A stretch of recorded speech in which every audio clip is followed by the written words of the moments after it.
That's a rich and brutal arc. The arc of European imperial expansion stitched to art, culture, and now AI. The imperial foundations of civilization.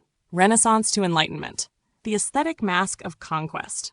European empire began not only with ships and guns, but with claims to vision and form. The Renaissance reawakened a stylized antiquity.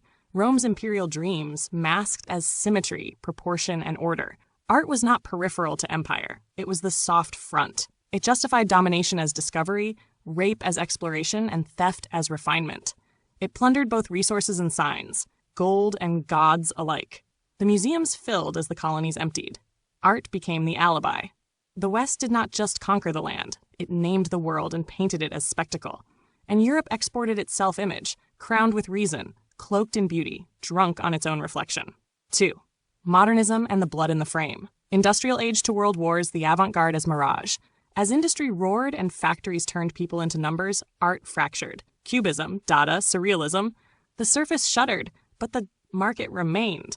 And modernism, far from a revolution, was absorbed into the imperial bloodstream. Even its most radical gestures were often tax write-offs or commodities for bored elites.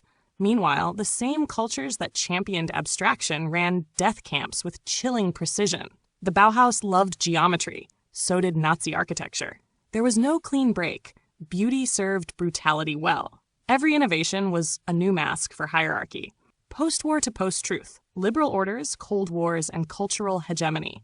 After World War II, Europe rebranded. No longer empires, now democracies. But NATO, the IMF, and multinational corporations extended the old order under new management. The arts followed suit. Subsidized dissent, curated critiques, biennials of the broken. PC language emerged, but structural exclusion remained. Colonialism became invisible, but its architecture stood. The aesthetic turned into PR, the political into branding. The digital turn and techno-feudalism. From platform capitalism to algorithmic empire. In the 21st century, conquest went virtual. The cloud replaced the colony. Platforms became the new plantations. Data is mined, labor is gigged, attention is harvested. The empire is now everywhere and nowhere. Europe's cultural capital merged with Silicon Valley's libertarian empire. Digital art became an NFT. Artistic identity became a hashtag.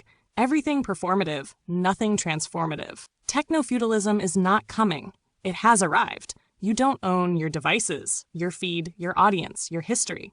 The lords are invisible, the serfs are optimized, and the commons is gamified. The singularity that serves the past. AI as mirror and multiplier. AI was trained on the archive of empire. It learned from the dominant voices, the sanitized histories, the aesthetic of exclusion. It produces infinite style without soul, imitation without justice. And unless reprogrammed, it will scale the injustice of history into code. We now face a choice.